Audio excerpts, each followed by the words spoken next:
know, I learned how to play that chord.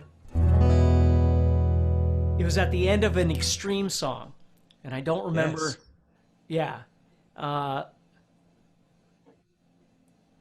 Gosh, I don't remember the name of it, but it ends with that chord. And ever since then, whenever I'm playing a song in the key of E, and the song ends, I go to that sound, which is like an add 9.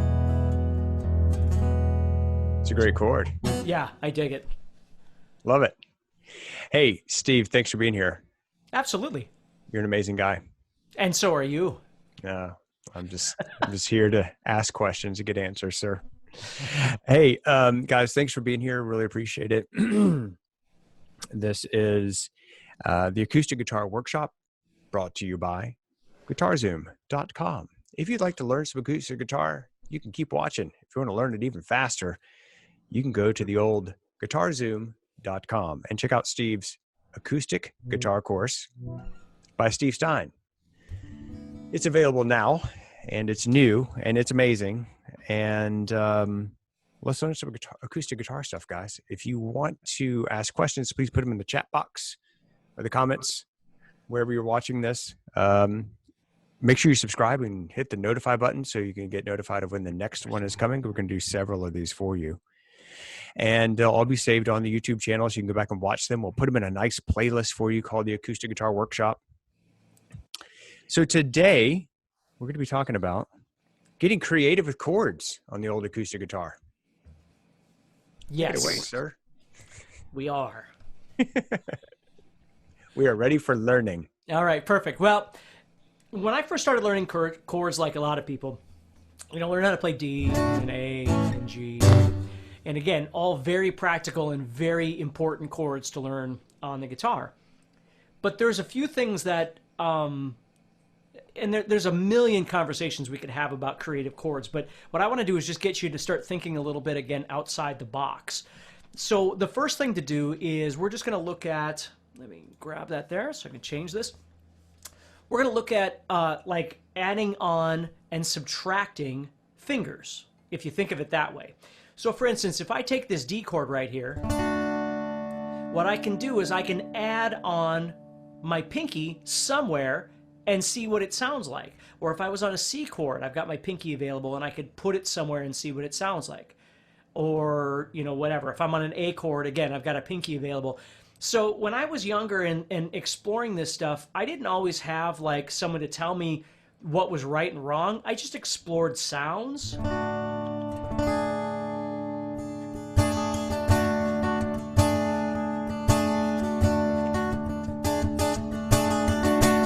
And that was really fun for me to just kind of explore things. So one thing before we even get started in this, I want you to understand is I'm going to give you a couple of different insights today on some unique things that you could do with your chords that you may not have thought about before.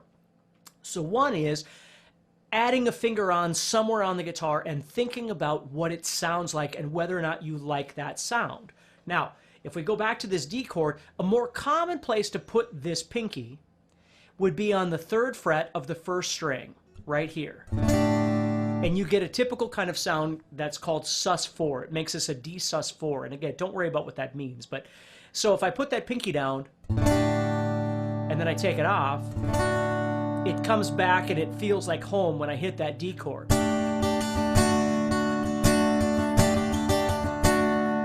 Okay? And you hear that in like...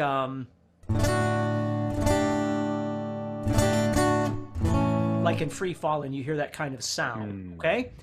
And that's a great place to put that, okay? When I was a kid, it sounded too much like everything else. So that's when I would try and put it somewhere else. I would move it a half step up and explore that sound.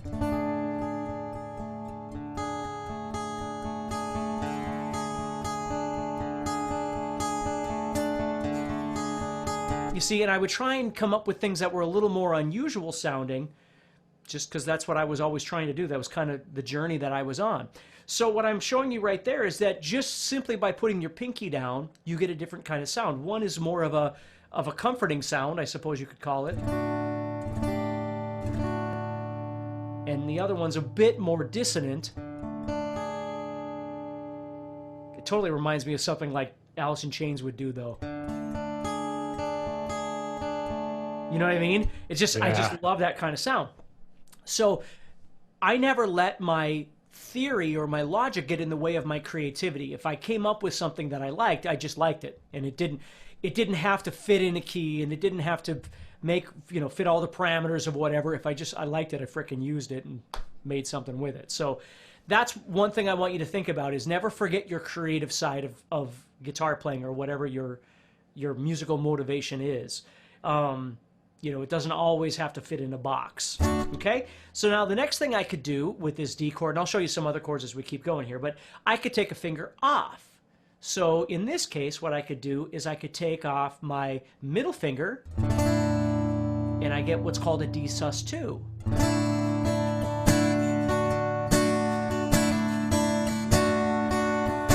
And if I combine that with the D sus4,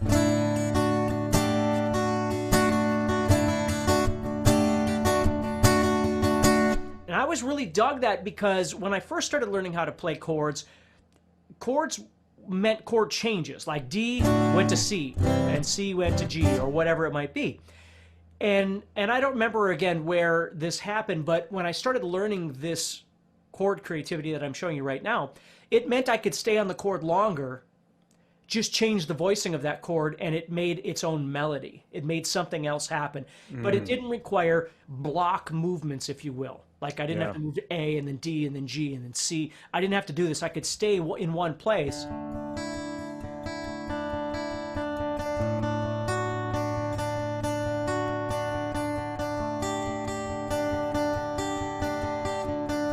Or whatever it might be. And all of a sudden my song had this melody that existed over whatever chord, in this case the D chord.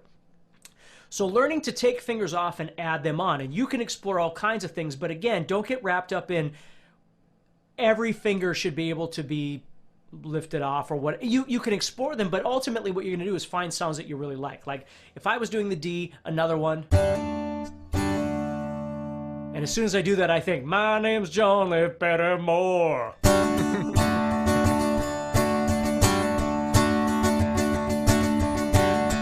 It has that kind of sound to it. And what I'm doing there is I'm taking the first finger off, and I'm doing what's called a hammer-on.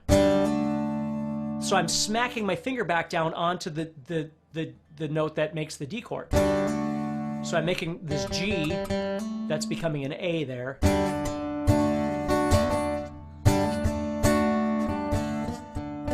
I gotta remember how this goes.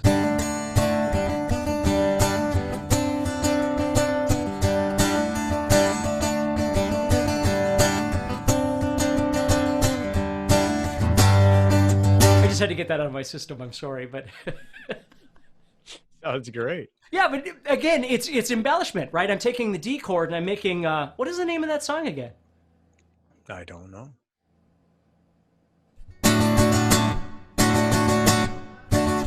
Copperhead Road. There we go. Copperhead Road. That's what it is. So yeah, Copperhead Road by Steve Earle. Okay. So what I'm doing there, as you can see, I'm adding in this finger. And then I actually went over here and I added my pinky on the 4th fret of the 3rd string there. See that? So I'm making a melody now on the top side of that chord.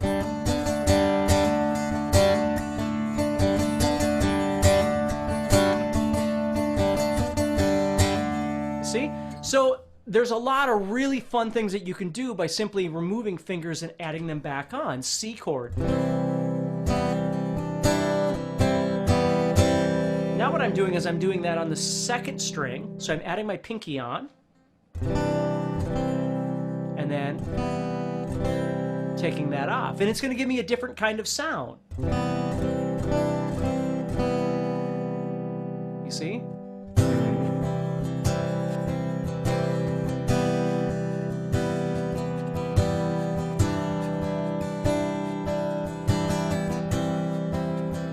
And then what I would do is I'd go to A minor.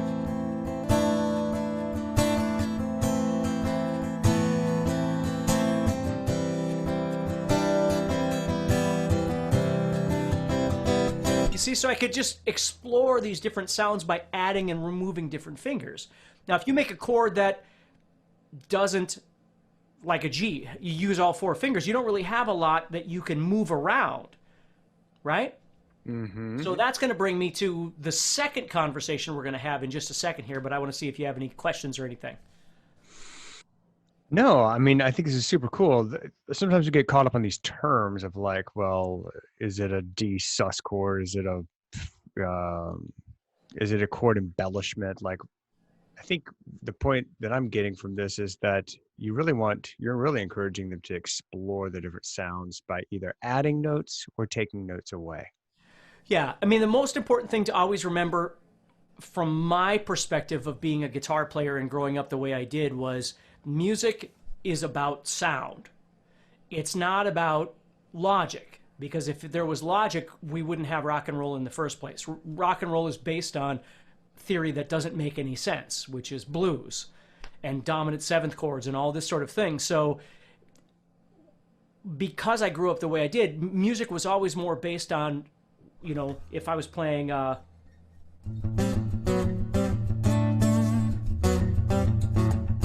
it was a movement thing. Like, I could see what they were doing and I could hear what they were doing, but I never really sat and went, well, I've got to define all this, and if that doesn't fit, I got to call Iron Maiden and tell them that they can't do that anymore. It never worked that way for me. My brain never worked that way. So where I could see, if you grew up with a different mentality of music, how you'd go. That's, as a matter of fact, here's a great little story. When I started teaching at NDSU, one of the reasons I started teaching over there is they wanted a different musical perspective. And what happened was, a lot of my students that would take my classes over at the college were other musicians that were majoring in other instruments, but they wanted to see the uniqueness of the fretboard. Because if you play trumpet or you play tuba or you play saxophone or whatever, your world isn't based on visualization, right? And shapes. And so it was really interesting for a lot of them to take the class and go, wow, that's really unique how I'm not thinking about theory. I'm more thinking about the way it looks and the way it sounds on the fretboard. And a prime example of that, I'll move into my second conversation here. By the way, guys, NDSU is North Dakota State University. That's where Steve was the professor of modern guitar studies there. That's right. That's right.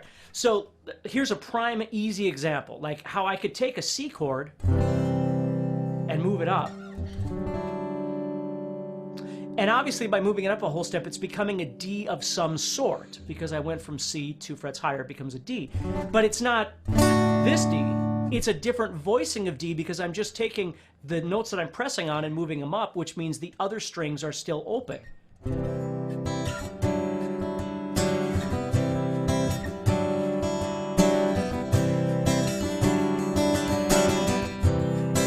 And you get this really kind of unique sound by doing things like that. You know, I can take my D chord, like, again, you're going to hear Extreme, but the band Extreme, but, you know, like Jimmy Page would do this stuff all the time.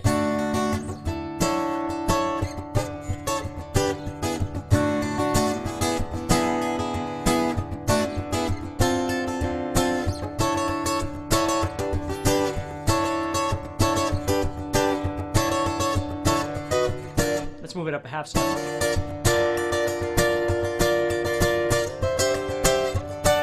See? So I could just kind of explore moving that D chord around and getting all these unique sounds. And that was just really fun for me. Like, I would take the E chord and move it up to the 9th and 8th frets, which is technically a B, but I'm not playing B in the bass. See, I'm just literally taking the E chord shape. And then if I move it down a whole step, it becomes A of sorts. But I've got this great B tone or E tonality happening.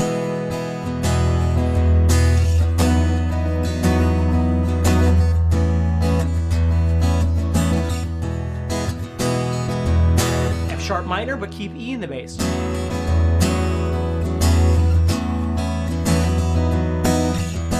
And you just come up with, again, really unique and interesting sounds with chords that you already know, open chords. Now, again, I'm not saying this is easy and it doesn't require some practice. You know what it requires is it requires your time and it requires patience. because you just have to look around. And I can't give you all the answers of, well, this is what you have to do and don't do this. It's all relative to what kind of... And Dan and I were actually talking about Alice in Chains earlier, so I'm kind of on that kick right now in my brain, because Alice in Chains, like those guys would write chord progressions that were really kind of ugly sounding, oftentimes, using what we're talking about right now. Not always. But it fit the kind of music that they were playing. So somebody else might listen to that and go, ooh, you can't do that. And somebody else comes along and goes, man, that is exactly the kind of sound I was looking for. So you can't dismiss it because it does or doesn't fit into a box. It all depends on what you like.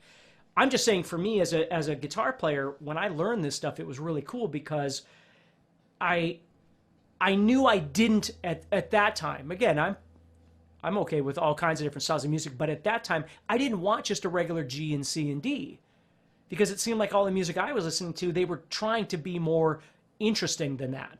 So that's when I started going, well, how can I move things around? Like, what could I do?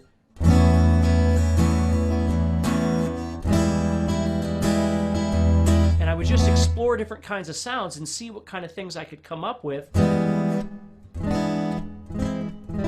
You see? And just kind of look around and go, okay, well, that's not going to work, so let's try something else. And I'd move it down.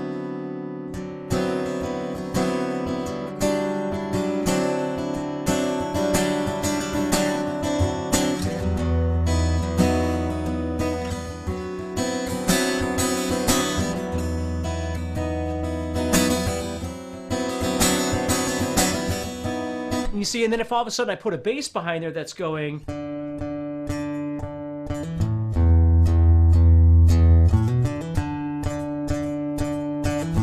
all of a sudden that kind of solidifies that bass sound. So now as a guitar player, I don't have to worry about trying to sustain that. That bass could possibly do that. Dude, that's amazing.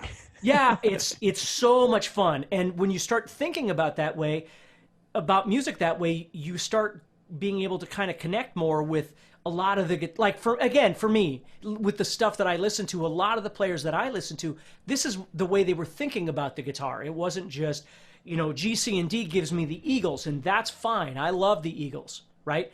But this gives me something that's a little bit different than that. And that's where, like, I remember the first time learning,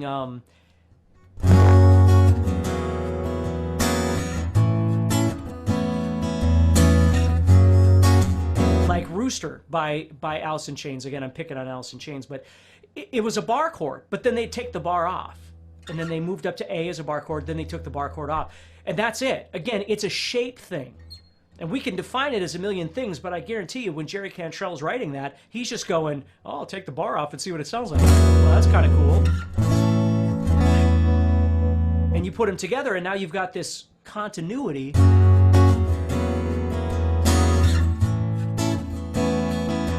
kind of like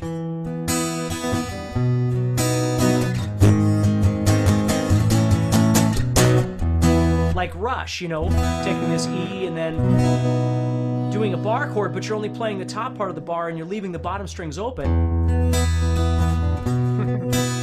You get these really kind of neat sounds by doing that. So that's what I want you to be thinking about in this chord creativity little discussion that Dan and I are having, is how you can, again, for me, songs are a great place to start learning how to do this, because I learn a song and go, oh, I've never done that before. That's kind of unique.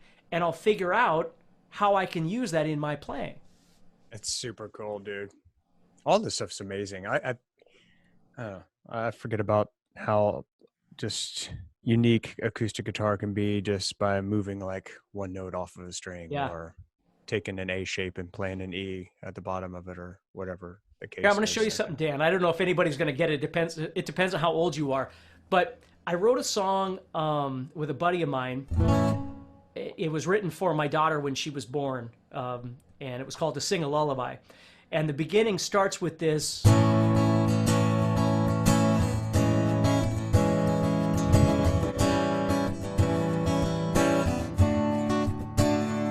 Okay?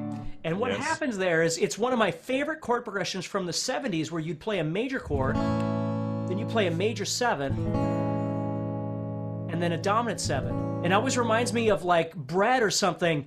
There's I can't remember what song it is.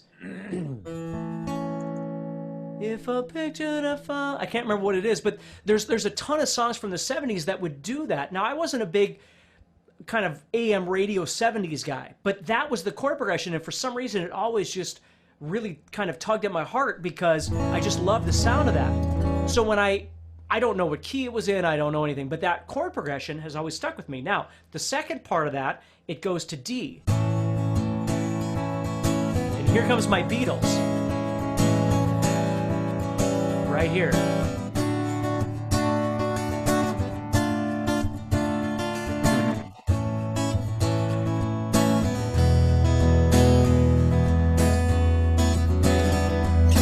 So right there what happens is I go to a D major chord and then I follow with a D minor chord, which I would hear the Beatles do all the time. So in that particular song, I'm using both D major and D minor in the same chord progression. So getting creative with your chords and thinking differently about the way that you approach your songwriting. And when I say songwriting, I don't mean you have to be some professional. You just got to get in there and start getting dirty. You just got to try some different things. So cool, dude. I love it. Man, this has been a fun workshop, and it's just fun to hear you play and demonstrate all these different ideas because it's inspirational. It's inspirational to me, and it's inspirational to everybody watching. Guys, if you've got the acoustic guitar like bug and you want to really go deep into this stuff, Steve's created a course for you. It's called Acoustic Guitar by Steve Stine. It's available at guitarzoom.com. And he goes a deep dive into all of these getting creative with chords, these hammer-ons, the pull-offs, the movable chord shapes, strumming patterns, finger patterns. It's all there for you in his new course called Acoustic Guitar. You can go to the homepage there at guitarzoom.com. And if there's not on the homepage, just click on the shop button and it'll take you over to all of the courses that we have available for you there. Steve, this has been fantastic. Is there anything else that you want to cover, my friend? No, I think that's more than enough. Again, I always think with these things, it's nice to get people to just think a little bit differently about their practice approach, that everything doesn't just have to be a routine. Like you can really enjoy yourself and explore things on the fretboard. And I think this is a good thing for them to try. Me too. It's been fantastic, guys. If you enjoyed this, please subscribe and click the old notify button so you can be notified of when we do another one of these. We will save all of these workshops for you there on the Steve Stine YouTube channel or the GuitarZoom YouTube channel. We also have the GuitarZoom Songs channel where we just focus on playing fun songs and learning how to play some songs, just get the basic chords down and strumming patterns so you can kind of chug along with it. Also, if you are not, if you're a podcast person, you enjoy listening to podcasts, we have a new podcast and you can check that out. It's called the Steve Stine Podcast, very cleverly named. It's available over there on iTunes and wherever else you listen to podcasts. But the new course is called Acoustic Guitar. It's by Steve Stine. Steve, thank you for putting it together for us. I know people are going to love it, and thank you for being here. And thank you to all of you for being here. Appreciate you very much. We'll see you in the next session. Yep. Take care, everybody. Talk to you soon. My friend. Thanks.